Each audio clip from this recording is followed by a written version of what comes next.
Hello, I'm Gloria, a 36-year-old office professional navigating the ups and downs of everyday life. My husband, Matthew, and I recently celebrated our 8th wedding anniversary. Not long after we got married, we became parents, and now our daughter, the most cherished part of our lives, is approaching her 8th birthday. Our marriage has had its fair share of challenges over the years, but the joy our daughter brings us makes it all worth it. Despite the struggles, I find contentment in our family life. However, like many families, we have our share of issues, and one of the biggest for me is how we manage our finances.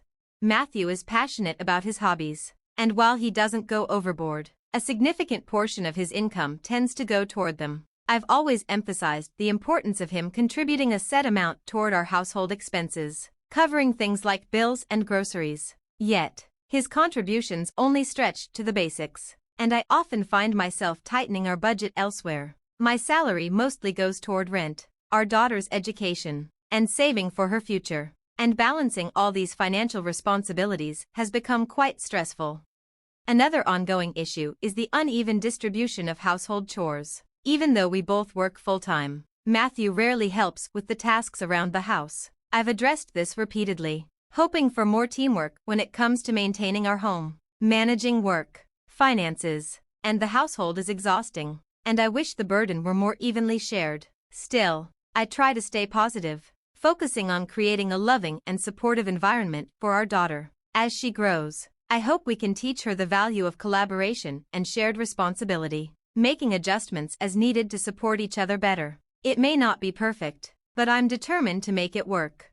When I ask Matthew to pitch in with the housework, his usual excuse is that the tasks would take him too long, and it's easier for me to do them myself. Over time, I've ended up handling all the household duties alone. We had our daughter soon after getting married, but Matthew was often absent when it came to raising her. He voiced concerns about unintentionally hurting her, which led me to take on most of the parenting duties. As the years went by, my frustration with him grew, but we had already been together for 8 years and had a young child. I wasn't sure if it was the right time to consider divorce, especially with our daughter entering puberty. I told myself that maybe it was normal for couples to drift apart over time, and that no family was perfect. But a recent event involving my sister-in-law made me seriously reconsider our marriage. One evening, she showed up at our door looking distressed. "Gloria, I'm so sorry, but I need to stay here for a while. There's been an issue with Ryan," she said, visibly upset. I immediately feared something had happened with her husband and asked for more details. She hesitated, trying to change the subject, which only made me more anxious. That night, after Matthew returned from work and we put our daughter to bed, we sat down together to talk.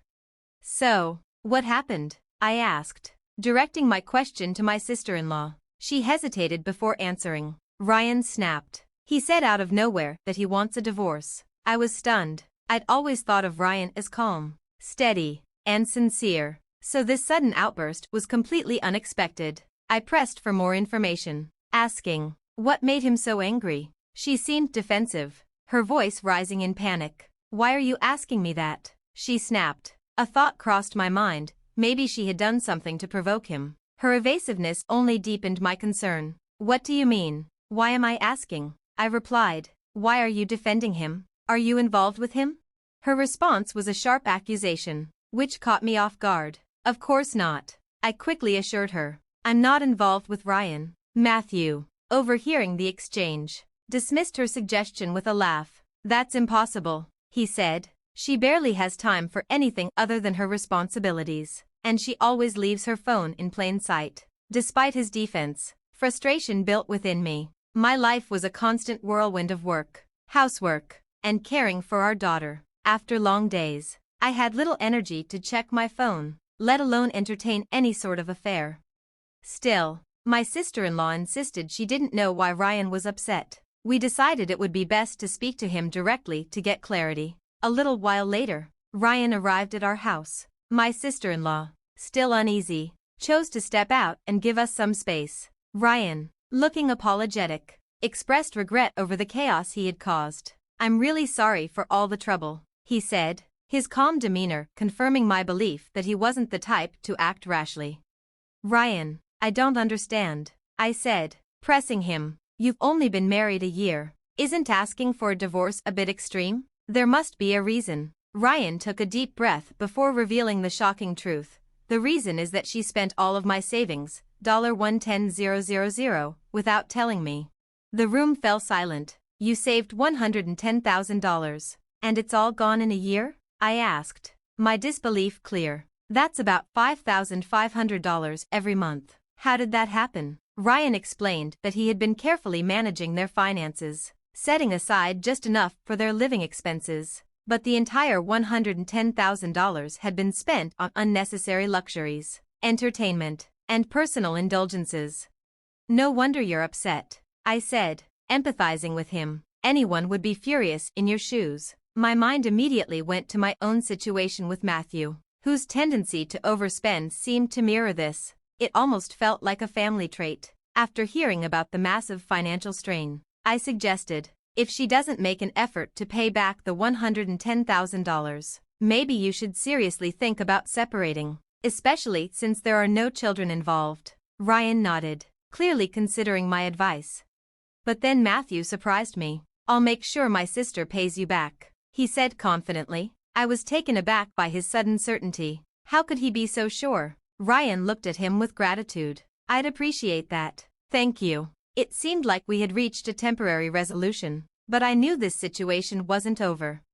As Ryan left, my sister-in-law returned, the tension still thick in the air. I immediately confronted her. Ryan told me you spent all of his savings, $110,000. She became defensive right away. I used it for living expenses. She shot back, her tone sharp.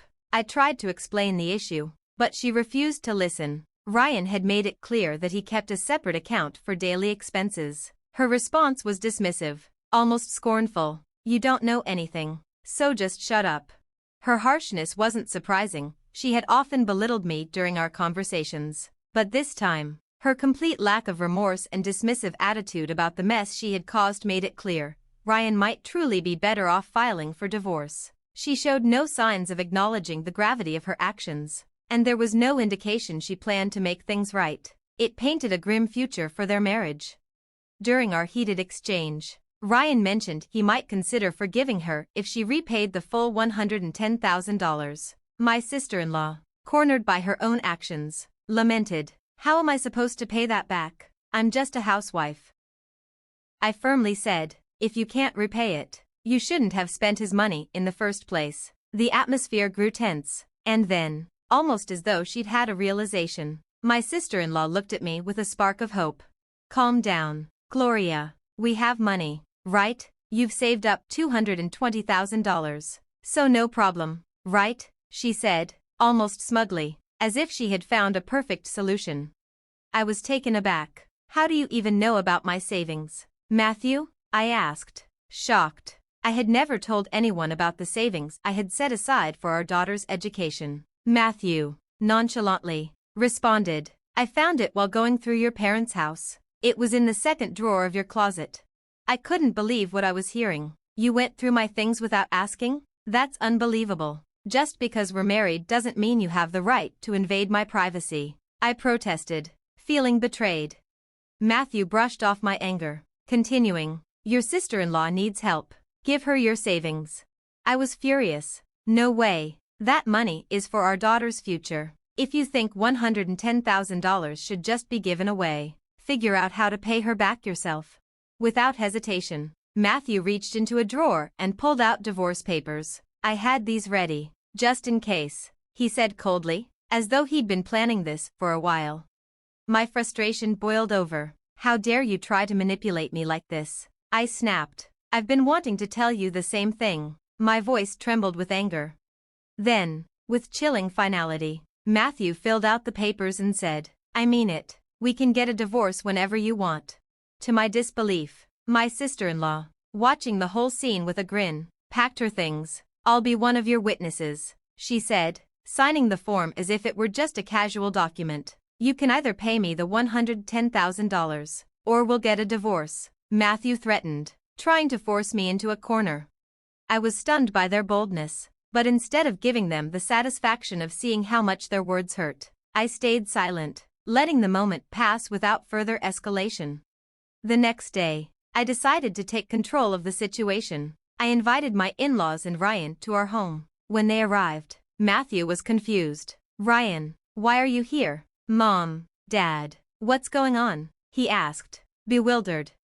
Before he could say anything else, his father spoke up, calm but firm. "Matthew, stop embarrassing yourself," he said. Turning to me, he added, "Gloria, I'm sorry for my son and daughter's foolish actions." Ryan also apologized. "I'm sorry to you, Gloria," he said sincerely. Their apologies hit me like a bombshell, but the tension didn't ease. Matthew, still seething, tried to take control. "Why are you two apologizing? Just be quiet." Ignoring him, his father went on, "We went through your room, Matthew, and found expensive bags and jewelry." His mother added, "Ryan asked us to look, and it's clear you've been hiding expensive purchases from us since you were a kid."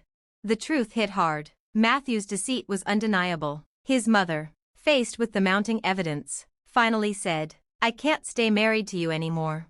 The tables had turned. Matthew's financial misdeeds were exposed, and everything I had suspected seemed to fall into place. The situation shifted again when it came out that my sister-in-law had lied about using the $110,000 for living expenses.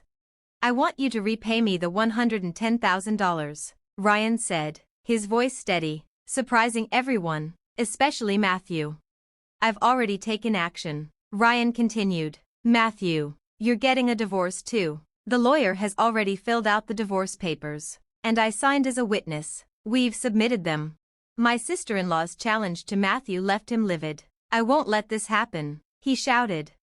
I couldn't contain my frustration. "You won't let it happen? What do you mean? You've been threatening divorce and trying to make Gloria, who has nothing to do with your sister's debts, take responsibility for it all. You're despicable. Gloria is my wife, not your property," I fired back. "She didn't grow up in your family. You should treat her with respect." Ryan added his voice. "I'm with Gloria on this. You've crossed the line." Faced with such calm but firm support from my in-laws, Matthew had no words. He lowered his head in shame. My sister-in-law, clearly shaken, stood silently, overwhelmed by the turn of events. Fortunately, my in-laws helped guide the conversation, assisting Ryan and me in moving through the divorce without further drama. In an effort to make things right, my sister-in-law sold as much of her luxury items as she could, raising $45,000 to repay Ryan. My in-laws covered the remaining $30,000 and would monitor her payments to ensure she paid off the debt. This arrangement brought some balance and ensured accountability while giving Ryan and me the chance to move forward. After the divorce, my sister-in-law found herself in a tough financial spot. She now works tirelessly, day in and day out, struggling to repay the debt she created by mismanaging her former husband's savings. Her days are long and draining, leaving little time for rest. As for my ex-husband, the divorce forced him to make some serious changes. I arranged for him to provide child support, which he has managed to pay consistently despite his circumstances. However, I've heard that he now lives alone in a modest apartment. His salary, though decent, is stretched thin by rent, living expenses, and child support payments. Eventually, the financial pressure forced him to move to a less expensive apartment. Sadly, his habit of unnecessary spending hasn't helped, and even in a cheaper place, he often finds himself without savings and struggling financially. This instability will likely prevent him from entering another relationship for a while. Meanwhile, I've moved back to my parents' home with my daughter. Being under their roof has helped stabilize our lives, allowing me to focus on the future. My parents have been incredibly supportive, especially with childcare while I work. This support has been crucial in helping me get back on my feet after the divorce. I'm working hard to meet our day-to-day needs and save for my daughter's future. I want to ensure she has every opportunity to pursue her dreams without financial constraints. This new chapter in our lives is a fresh start, and I'm determined to make it a successful one. I plan to keep sharing our journey, hoping it might inspire or help others facing similar challenges. If you find our story engaging and want to follow our journey through this new phase of our lives, please subscribe to the channel. Your support means the world to me, and I look forward to connecting with you in future videos. Thank you for watching.